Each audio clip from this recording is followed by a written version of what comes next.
नमस्कार, स्वागत है आपका कैपिटल टीवी बिहार के खास शो चुनावी चौसर में और मैं हूं आपके साथ आत्मजा। लोकसभा चुनाव को लेकर फर्स्ट फेज को लेकर चुनाव प्रचार अब थम चुका है।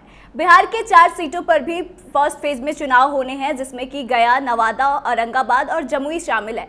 आपको बता दें कि बिहार की इन 4 सीटों पर कुल 38 प्रत्याशी है जो कि मैदान में अपनी किस्मत को आजमा रहे हैं।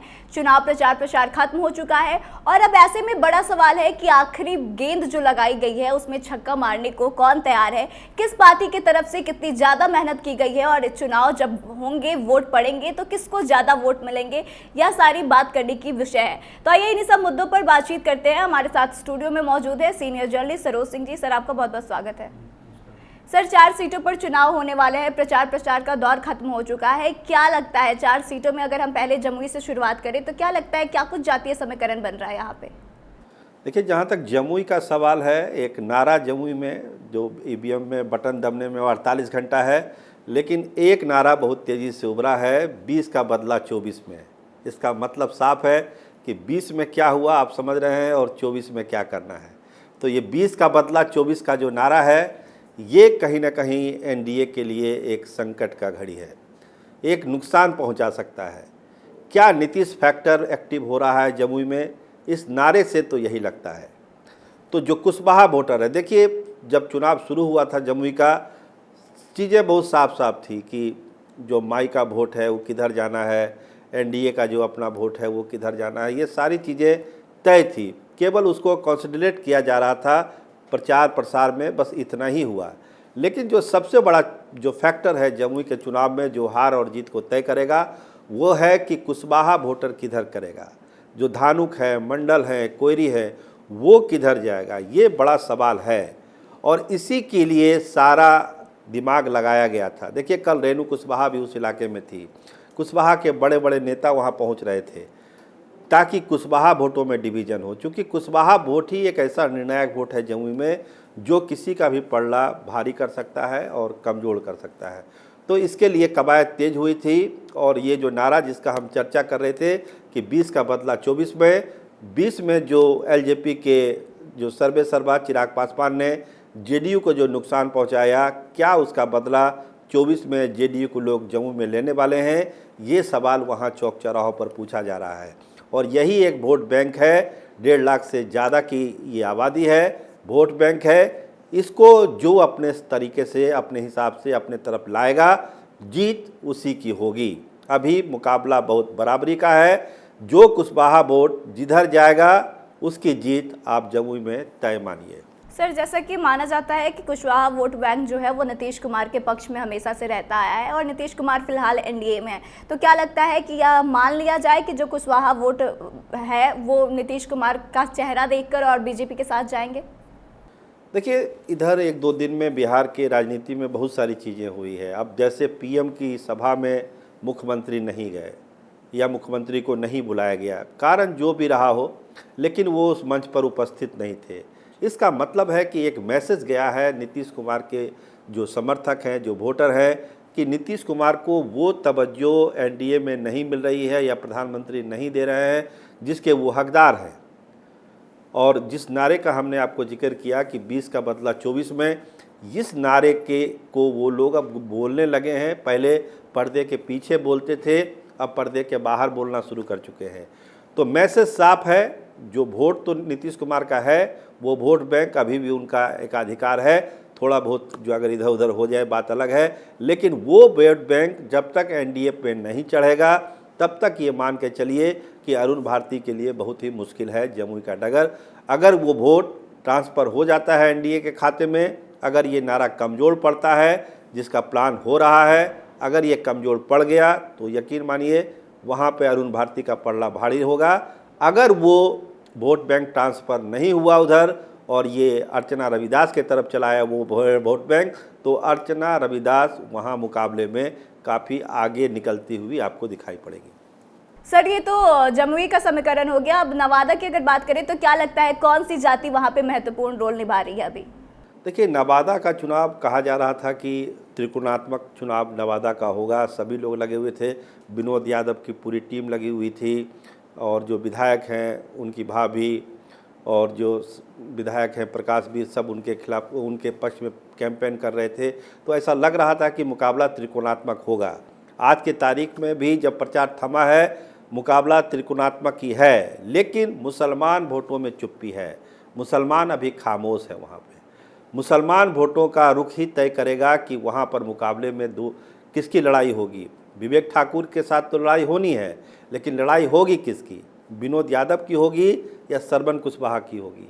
ये तय होगा मुसलमान वोटरों के अप्रोच पर।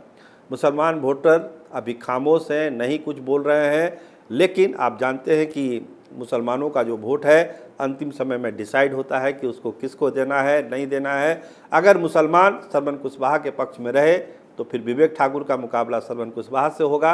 अगर मुसलमान विनोद यादव के साथ चले गए तो विनोद यादव का मुकाबला सरवन कुशवाहा से होगा। ये सारा डिपेंड करता है कि जो बड़ी संख्या में जो मुसलमान वोटर नवादा में है वो किसको वोट करता है।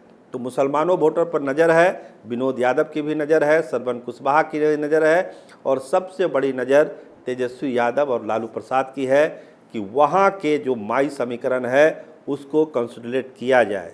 सरवन कुशवाहा एडिशनल वोट हैं। अगर माई का वोट एक साथ अगर आता है लालटेन में और कुशवाहा उसमें प्लस हो जाता है तो फिर विवेक ठाकुर के लिए एक बड़ी चुनौती वहाँ पर है। देखिए, गुंजन सिंह का जो शोर था वो शोर अब थम चुका है। गुंजन सिंह कहिए तो चुनाव में बस एक औपचारिकता मात्र ही रह गए नवादा में। अब जो लड़ाई है यही तीनों के बीच में है और इसको दो होना है, और इसको दो में कौन आगे आएगा इसका फैसला मुसलमान वोटर को करना है नवादा में। सर, मुस्लिम कम्युनिटी को लेकर एक परसेप्शन है कि मुस्लिम कम्युनिटी जो है वो भाजपा को वोट नहीं करती है और ऐसा माना जाता है कि एमवाई जो है वो लालू प्रसाद की धरोहर है। तो क्या लगता है कि जो श्रवण कुशवाहा है उनके पास मुस्लिम वोटर्स जाएंगे? अगर ऐसा होता है तो क्या इससे विनोद यादव को ही नुकसान पहुंचेगा? देखिए, नवादा की कहानी कुछ अलग है। देखिए, आरजेडी का मतलब नवादा में है राजबल्लभ यादव, विनोद यादव, विभा देवी, यही लोग हैं आरजेडी। जैसे सिवान में शहाबुद्दीन है उसी तरह नवादा में ये लोग हैं। लेकिन परिस्थितियां कुछ ऐसी बनी कि इनको निर्दलीय चुनाव लड़ना पड़ा, सरवन कुशवाहा को वहाँ टिकट मिला। तो मुसलमान वोटर भी वेट एंड वॉच में है कि हवा का रुख क्या है वहाँ पर, यादव किसके तरफ गोलबंद हो रहे हैं। यादव अगर पूरी तरह से गोलबंद हो जाएंगे विनोद यादव की तरफ तो स्वाभाविक है कि मुसलमान वोटर का रुझान इधर हो जाएगा। लेकिन इतना आसान नहीं है पूरे यादवों को गोलबंद हो जाना। तेजस्वी यादव का दबाव है, लालू यादव का दबाव है। तो हम इसी बात को इसलिए कह रहे हैं कि जो मुसलमान वोटर तय करेगा कि भाई हमको विनोद यादव के साथ जाना है या सरवन कुशवाहा के साथ जाना है, मुसलमान जिसके साथ जाएगा उसी की लड़ाई विवेक ठाकुर के साथ नवादा में होगी। सर, गया में जीतन राम मांझी काफ़ी ज़्यादा चुनाव प्रचार किए, लेकिन काफ़ी विरोध भी देखा गया है। तो क्या लगता है अभी की वहाँ की जो जनता है उनका क्या मूड है? देखिए, गया में जब प्रचार शुरू हुआ उस समय से ही जीतन राम मांझी का विरोध हुआ। स्वागत भी बहुत हुआ बहुत जगह जीतन राम मांझी का, क्योंकि गया के लोगों को ऐसा लगता है कि जीतन राम मांझी को हम जिता रहे हैं तो केंद्र में एक मंत्री को जिता रहे हैं। अगर जीतन राम मांझी जीत के जाएंगे तो एक केंद्र सरकार में ही मंत्री बनेंगे। लेकिन सबसे बड़ा फैक्टर है सर्वजीत का। हमने पिछले प्रोग्राम में भी आपको बताया था और आज फिर वही कहानी। चुनाव आज ख़त्म हुआ है, चुनाव प्रचार। जो वहाँ माहौल है वो है कि पासवान वोटर को कौन ज़्यादा प्रभावित कर सकता है। पासवान वोटर चिराग पासवान की बात मानेंगे कि सर्वजीत की बात मानेंगे। एक पकड़ है सर्वजीत की, उनके पिताजी की रही थी, सर्वजीत की भी है पासवान वोटरों पर। अब पासवान वोटर का रुख अगर सर्वजीत की तरफ हो जाता है तो गया का नतीजा कुछ भी हो सकता है। लेकिन कोशिश यही हो रही है कि रामविलास जी की जो विरासत थी, लोजपा की जो विरासत है और चिराग पासवान जो दावा करते हैं उस दावे को दिखाने का समय गया में आ चुका है। अगर पासवान वोट मांझी जी के पक्ष में चला जाता है तो यकीन मानिए मांझी जी वहाँ पर आगे दिखेंगे आपको। लेकिन अगर पासवान वोट मैक्सिमम अगर इधर जाता है सर्वजीत जी के तरफ, तब वहाँ मुकाबला बहुत ही कांटे का गया में हो जाएगा। सर, औरंगाबाद की क्या स्थिति है? क्योंकि फर्स्ट फेज में वहाँ भी चुनाव होने वाला है, तो क्या लगता है कि वहाँ की जनता का क्या मूड है अभी? जनता का मूड देखिए, बिहार में देखिए पहले तो थोड़ी सी हम बात कर लेते हैं। चुनाव प्रचार खत्म हुआ, पहले से था बिहार में जो होना है वो जात के आधार पर होना है। कोई मुद्दा नहीं है चुनाव का, ना विकास मुद्दा है ना और दूसरी चीज़ें हैं।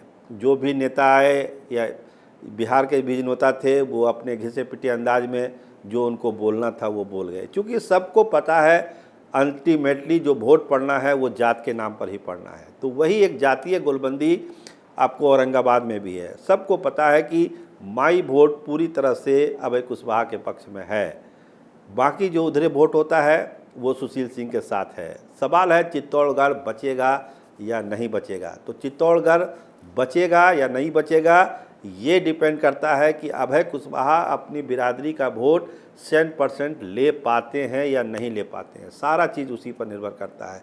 अगर कुशवाहा वोटर पूरी तरह से गोलबंद हुआ वहाँ पे अभय कुशवाहा के साथ, माई वोट उनके साथ है ही है, तो फिर वहाँ का नतीजा चौंकाने वाला भी औरंगाबाद का हो सकता है।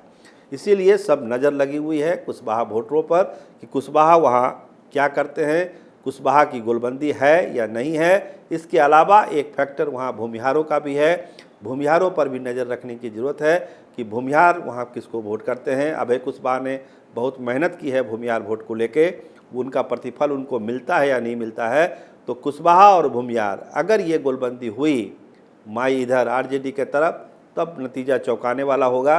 अगर ऐसा नहीं कुछ हो पाया तो यकीन मानिए चित्तौड़गढ़ बचा ही रह जाएगा।